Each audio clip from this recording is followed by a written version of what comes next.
दोस्तों, जय हिंद, जय भारत।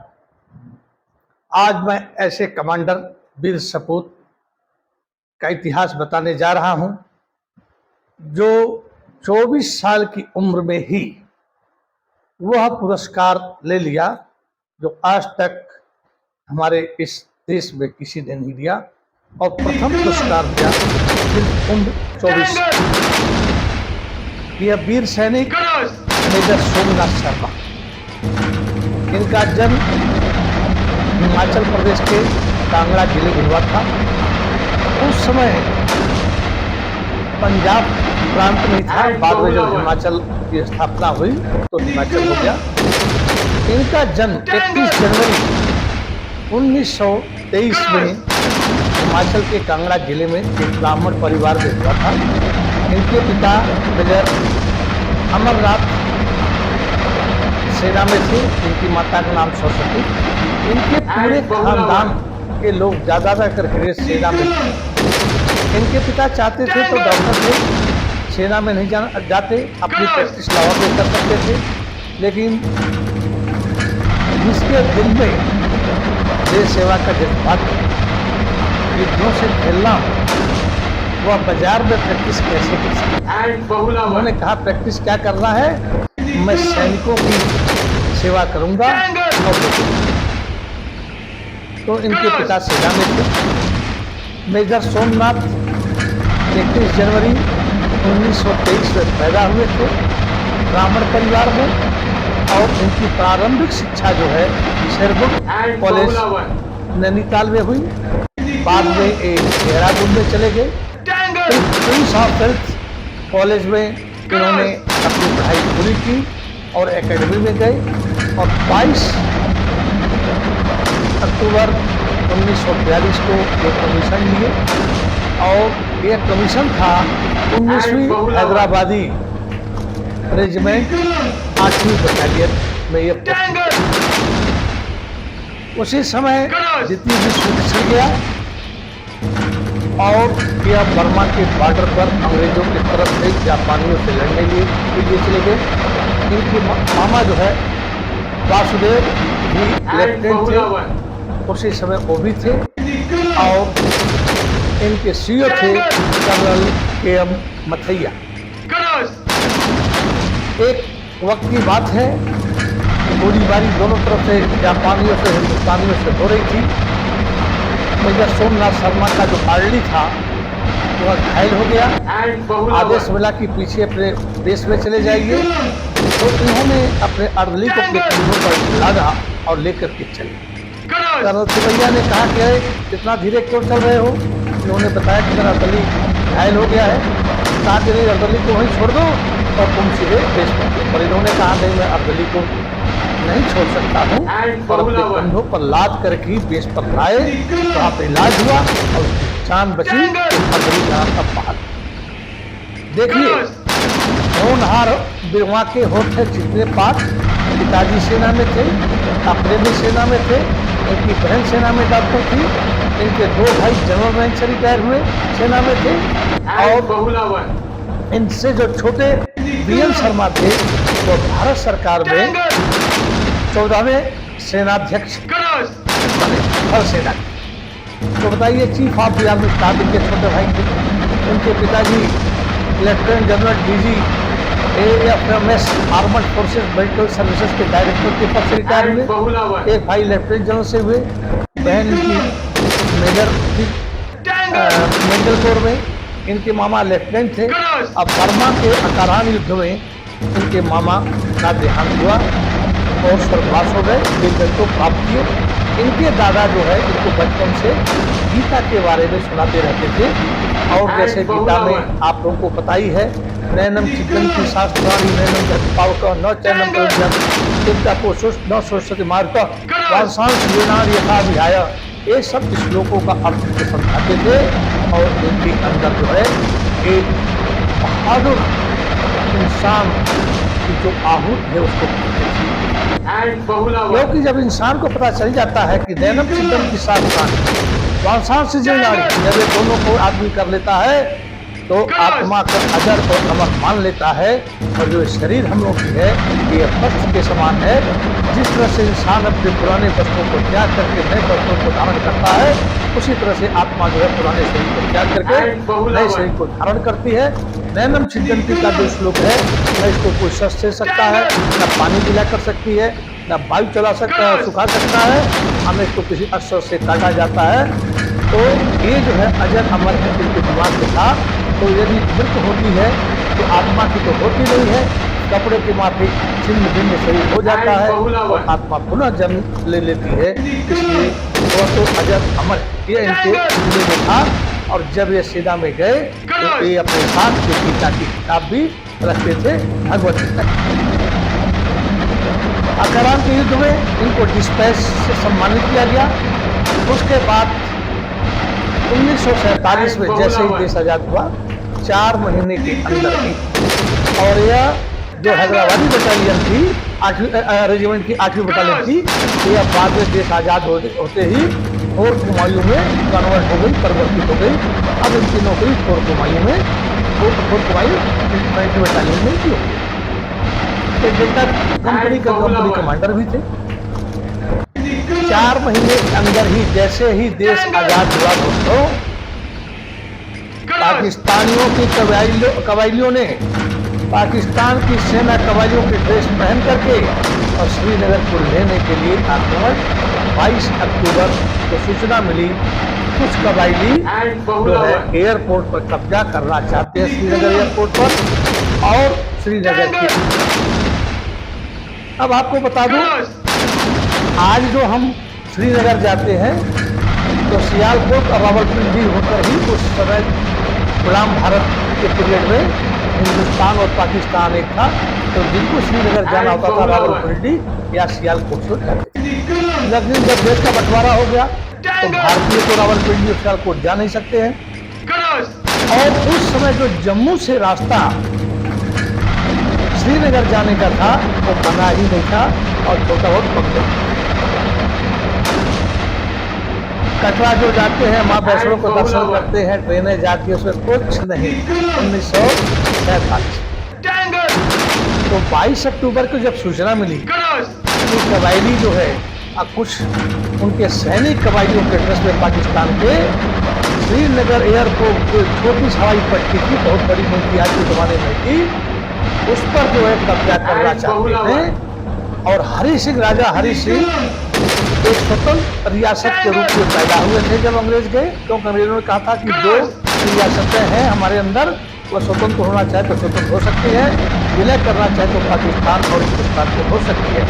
तो राजा हरिश्चंद्र स्वतंत्र रहे, लेकिन जैसे कबायली जो है वहाँ से चले और उन्होंने एक जगह था जहाँ से पूरे श्रीनगर को इलेक्ट्रिक सप्लाई होती थी, उसको उड़ाना श्रीनगर तुरंत हो गया। तो राजा हरि सिंह ने तुरंत जो है दिल्ली से संपर्क साधा और कहा कि मैं भारत में विलय होना चाहता हूँ, मेरी रक्षा करें। अब दोस्तों बड़ी कठिन परिस्थिति थी, तो रोडवेज था ही नहीं, रास्ता क्या बोलते हैं सड़क का था नहीं, समय बहुत कम था, सेना पहुंचे तो कैसे पहुंचे।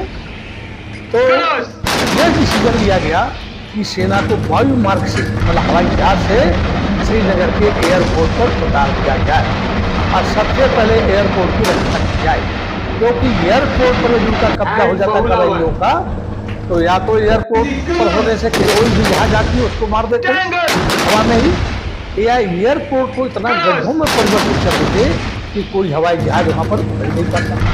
तो फटाफट जो है इसी समय मेजर सोमनाथ हाथी खेलते हुए गिर पड़े, उनके हाथ में प्लास्टर लगवा था, फ्रैक्चर हो गया था। उन्होंने कहा नहीं मैं जाऊंगा। दिल्ली में इनके दोस्त मेजर तिवारी थे, उनके पास गए मिलने के लिए, तो बातचीतें हुई, खाए पिए, बोले तिवारी की बोले यार, उन्होंने कहा कि तिवारी हमें अपनी एक चीज़ दे दो। तो कमरा खाली था, पूरा ओपन था, खुला हुआ था, बोले जो लेना वो ले लो। तो उन्होंने अलमारी उसकी उनकी पूरी तैयारी की, उसमें एक रिवॉल्वर था और वह जर्मन मेड था, उसको उन्होंने ले लिया और इन्होंने बिना लाग दे दिया। 31 अक्टूबर को हवाई जहाज में बैठे और यह श्रीनगर तक पहुंच गए। उसके बाद 3 नवंबर को फोर्ट हुमायूं की जो रेजिमेंट थी उसकी 3 कंपनियां अल्फा ब्रेवो चार्ली को बड़गांव में ही एयरपोर्ट है और श्रीनगर से बड़गांव 12 किलोमीटर है, उस पर टूटा फूटा एयरपोर्ट बना था। तो बड़गांव एयरपोर्ट जिसको श्रीनगर बोलते हैं, वहां से इनको आदेश मिला, 3 टुकड़ियां गई और बड़गांव से आगे एरिया में पेट्रोलिंग करने लगी, गश्त करने लगी कि कोई गड़बड़ी तो नहीं है। बड़े भोर में ही ये लोग पहुंच गए और हर कंपनी में 50 और 100 के बीच में आदमी थी। तो 12 बजते पता चला कि नहीं, यहाँ कोई हरकत नहीं हो रहा है। तो अल्फा और ब्रेवो मतलब 2 कंपनियों को विड्रा कर लिया गया और एक कंपनी मेजर सोमनाथ शर्मा की यहाँ रह गई। इन्होंने कहा था अपने अफसरों से कि हाथ में प्लास्टर लगा हुआ है, कोई बात नहीं सर, लेकिन देश के लिए मैं लड़ूंगा और अपने देश को बचाऊंगा। तो उनको पता था कि ये जो दोस्तों तिरंगा मेरे पीछे लहरा रहा है ना, ये ऐसे नहीं मिला है। आज के नेता क्या क्या बोलते चले जाते हैं, क्या क्या कर जाते हैं, फ्री का मिल गया देश, तो बहुत सी बातें करते हैं, लेकिन इनमें सबका ब्लड से सुना हुआ ये तिरंगा है। भगत सिंह हो, चंद्रशेखर आजाद हो, राम प्रसाद बिस्मिल हो, राजेंद्र सिंह लोधी हो, जितने हमारे वीर सपूत थे उनके सबके जो है रक्त इसके अंदर समाये। मेजर सोमनाथ शर्मा को आदेश मिला कि एक कंपनी यहीं पे रह जाए, बाकी 2 कंपनियां विड्रा कर। अब देखिए हाथी खेलते उनका हाथ टूटा हुआ है, प्लास्टर लगा है और ये जो है वहां पर अपने 50 सैनिकों के साथ, कोई 50 कहता है, कोई कंपनी में 100 कहता है। वैसे एक कंपनियों में मैं सेना में रहा हूँ, 100-125 तक के जवान होते हैं, लेकिन हो सकता है उस जमाने में सेना में बहुत लोग नहीं थे तो 50 की बात की जाती है। तो 50 को लेकर के हट गए। देखे कि एक गांव की तरफ से फायर आने लगा, कुछ हलचल हुई तो उन्होंने सोच लिया कि हमको चकमा दे रहा है और आएंगे तो उत्तर की तरफ से आएंगे। तो वाकई में इनका सही रहा और 700 कवायदी जिसमें पाकिस्तानी सेना भी थी, वर्दी उतार दिए थे, तो चोंगा वाला ड्रेस पहन लिए थे, बंदूक रख लिए थे, वो बढ़ते आ रहे थे। अब जो है जो फायर जब शुरू हो गया तो मेजर सोमनाथ के जो 50 जवान थे, इन्होंने छोटी छोटी टुकड़ियों में उस दूरियों पर बांट दिया और उनको फायरिंग का आदेश दे दिया। मेजर सोमनाथ शर्मा भयंकर गोलीबारी हुई।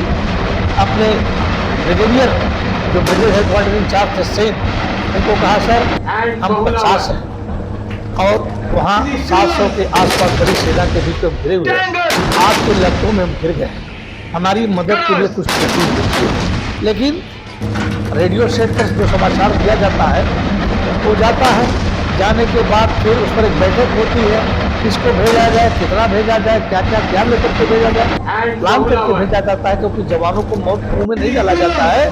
जवान तो जिनको शहीद होना है, क्योंकि हम लोग तो भर्ती थे शहीद होने के लिए दोस्तों, लेकिन आज आपके सामने बैठकर वीडियो बना रहे हैं, कुछ बच जाते हैं, कुछ शहीद हो जाते हैं, अब कुछ कैजुअलिटी हो जाती है। सेना में नहीं कर सकते सर, आप नहीं जाएंगे मर जाएंगे, एक बाप रे बाप हम चलना हुआ तो जाना ही जाना है।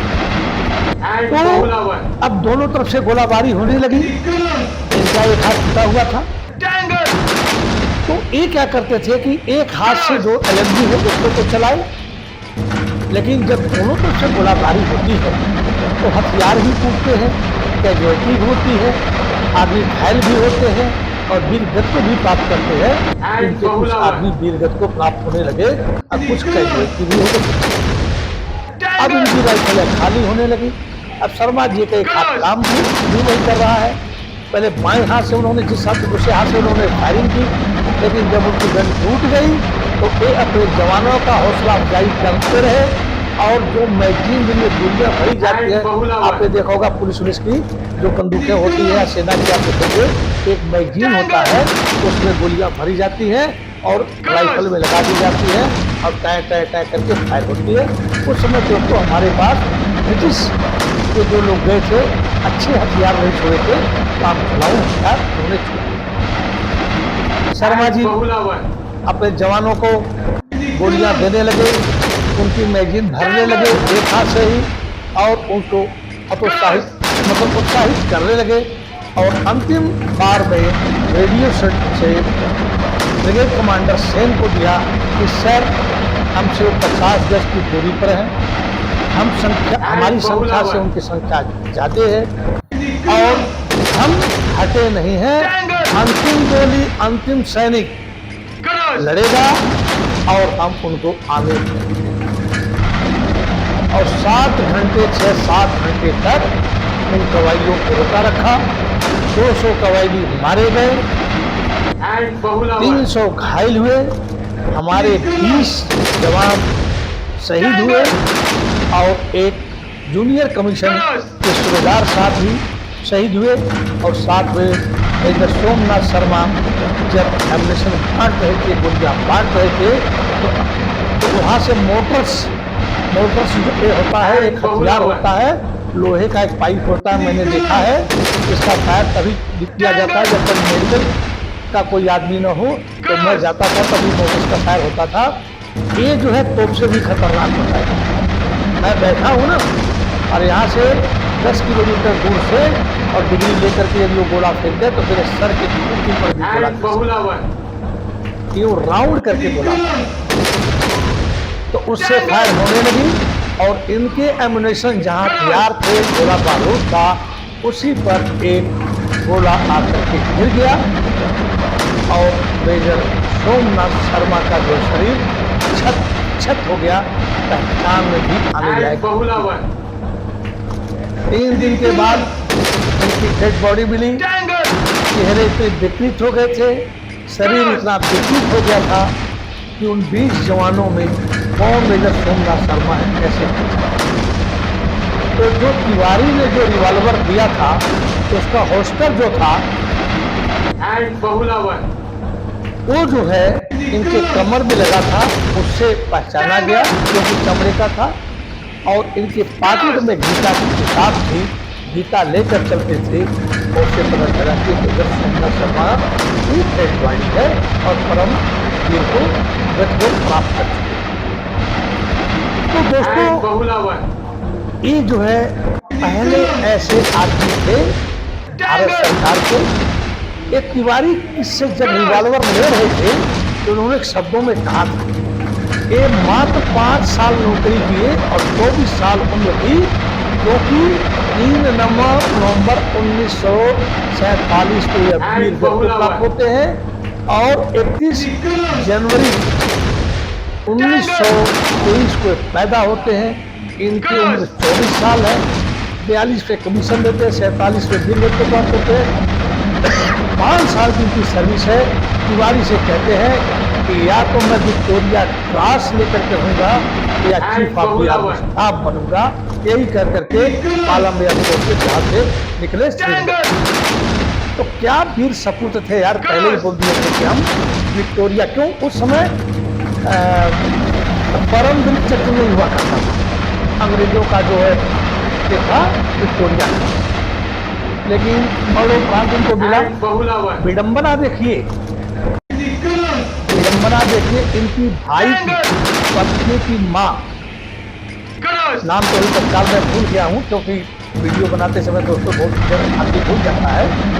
तो इनके भाई की पत्नी की माँ, सासू माँ ने जो परमवीर चक्र का खाचा बनाया था, डेकोरेट किया था, ऐसे होना चाहिए, वो उन्होंने ही बनाया था। मतलब एक घर में ही सासू माँ ने बनाया था और वह परमवीर चक्र तगमा उनके दामाद के भाई ने, मतलब उनके घर दिया गया। सीधे पर क्या लगेगा, उनकी वर्दी पर लगाई गई होगी दोस्तों। तो वैसे पर 21 मई 1950 को उनको परमवीर चक्र से सुशोभित किया गया था। देश का सैनिक सम्मान का सर्वोच्च मेडल जो है परमवीर चक्र है और वो पहले भारत के हमारे शर्मा जी थे जिन्होंने किया, क्योंकि विक्टोरिया क्लास अंग्रेज को चले गए तो खत्म हो गया, लेकिन यह जो है उनको मिला। तो ऐसे ऐसे हमारे देश में वीर सपूत थे। अपने पिता को लिखते भी हैं कि मैं मर गया तो आप लोग बताना, क्योंकि मैं पैदा ही हुआ हूँ देश सेवा। तो इनके पिता थे, इनके 3-4 भाई थे, ये खुद थे, इनके मामा थे वासुदेव जी, वो लेफ्टिनेंट थे, बर्मा के दुबे मारे गए थे, लेकिन हजारों सैनिकों को उन्होंने जान बचा ली थी। और उनका एक जकीर है अर्दली था, जो घायल हो गया था, करोड़ की भैया, जो बाद में चीफ ऑफ आर्मी स्टाफ बने, उसने करोड़ के पापा को हम छोड़ दे, लेकिन नहीं माने थे, हिंदू पर हाथ पर लाए। तो जो वीर सपूत होते ना दोस्तों, जो सेना हमारी लगी हुई है, वो बड़ी मजबूत दिल की। ऐसे नहीं होता कि साथ वाले को छोड़ दो और भाग लो, नहीं। आपने बहुत फिल्में देखी होंगी, गदर देखी होंगी, क्या क्या काम की पूछा तो फिल्में नहीं देखता हूँ। साथ जिएंगे, साथ मरेंगे, हम भी सैनिकों के माँ बाप होते हैं, सैनिक हमारे माँ बाप होते हैं, भाई होते हैं। यहाँ गांव का कोई नहीं होता है, न वे पापा होते हैं, सब लोग एक दूसरे के माँ बाप और भाई बंधु होते हैं और मस्त होकर के रहते हैं, अपनी जवानी कुर्बान कर देते हैं दोस्तों, अपने बच्चों से दूर रहते हैं। मैं भी जब जाता था तो मेरे 2 छोटे बच्चों से रहते थे, एक बच्चे को चोट लगी थी, पर दिल पर पत्थर रख करके और रेफा के बॉर्डर पर मुझे जाना पड़ा और अपने बच्चों को घायल अवस्था में छोड़ सके। बहुत सख्त जिंदगी है दोस्तों, कभी फौजी मिल जाए, अभी लोग कहते हैं फौजी पागल हो गया। हाँ, पागल तो है, क्योंकि वह अपना जीवन कुर्बान करने के लिए, आपकी बहु बेटियों की रक्षा करने के लिए, आपकी माताओं की रक्षा करने के लिए, आपका आशियाना जो करोड़ों अरबों में बनाया हुआ है, उसकी रक्षा करने के लिए वो कुछ रुपए उनको सैलरी मिलती है, उतनी ज्यादा नहीं मिलती है, और अपने प्राण पर डाल मर जाना दोस्तों तो ठीक है, लेकिन दोनों हाथ और दोनों पैर जो पैसे फैल जाते हैं, मैं मित्र का हूँ, अच्छी तरह जानता हूँ उनकी लाइफ क्या होती है, उसको क्या जाने। आज लोग लूट रहे हैं देश को, बेवकूफ बना रहे हैं, तो अब हम ज्यादा तो नहीं कहेंगे, लेकिन तकलीफ तो होता है, क्योंकि इसी देश का मैं भी एक सिपाही था, बाद में एक अध्यापक बना और 31 मार्च 2023 में रिटायर हुआ। तो मैं अच्छे वीडियो बनाता हूँ देशभक्ति के लिए। तो मेरे चैनल पर यदि आपको सुनिए, लिखिए वीरेंद्र मणि त्रिपाठी 172, जैसे करेंगे तैसे एक टोपी लगाया हुआ मेरा चेहरा आ जाएगा। आने के बाद उसमें 61 वीडियो मैंने बनाए हैं, 62वां वीडियो है, उस पर आप देखिए। और हो सके यदि आपके दिल में मेरे लिए कोई सम्मान हो तो सारे हमारे कितने हैं उनको लाइक, शेयर और सब्सक्राइब करने का कष्ट करें, क्योंकि मैं अपनी पीड़ा जानता हूँ देश के लिए। पूरी लाइफ जो है मतलब जाती है दोस्तों। जो कार्य का युद्ध हुआ था ना, सुप्रीम कोर्ट है जहाँ हमारे पीएम जी जाते हैं, उस पर चढ़ने में 2 दिन लगते हैं और वो हालत हो जाती है कि जैसे ढलान निकल जाए। एक हिल है, पतला सा रास्ता है पहाड़ियों में, दाहिने तरफ ढलान 4500 मीटर, इधर भी ढलान। यदि उस बर्फ पर चल रहे हैं और स्लिप करके आप लेफ्ट साइड गिर गए तो मरना निश्चित है। यदि लेफ्ट साइड में जा रहे हैं, पाकिस्तान है, राइट साइड में हवाई एरिया है, पत्थरों से लड़ के घुट के दब जाएंगे। लांच होता है बर्फ के पहाड़ टूट जाते हैं तो दब जाते हैं। जब बर्फ गलेगी, पिघलेगी, तब आपकी डेड बॉडी मिलेगी और तब आपके घर डिस्पैच किया जाएगा। तो ऐसे वीर सपूतों के लिए आपको अपने दिल में कुछ नहीं करना है, एक सम्मान रखना है। यदि वो किसी मुसीबत में फंस जाए तो आप थोड़ी मदद कर देना, यह मेरा हाथ जोड़कर कहना है, क्योंकि आपके गांव का, आपके घर का, पड़ोस पड़ोस का, रिश्तेदार का कोई सेना में होगा, उससे पूछेगा। दोस्तों तो इसी साथ एक मैं इंग्लिश का भी क्लास चलाता हूँ, क्योंकि मैं इंग्लिश का टीचर था और मेडिकल कोर्स का था, तो इंग्लिश से तो संबंध पुराना है, तो मैं ग्रामर पढ़ाता हूँ। तो उसमें है वीरेंद्र मणि इंग्लिश ग्रामर टोपी वाले। यदि आपके घर में कोई बच्चा पढ़ रहा है तो उस ग्रामर को पढ़ सकता है, और तो भी लाइक, शेयर और सब्सक्राइब कर दें। जय हिंद, जय भारत दोस्तों, वंदे मातरम, जय हिंद।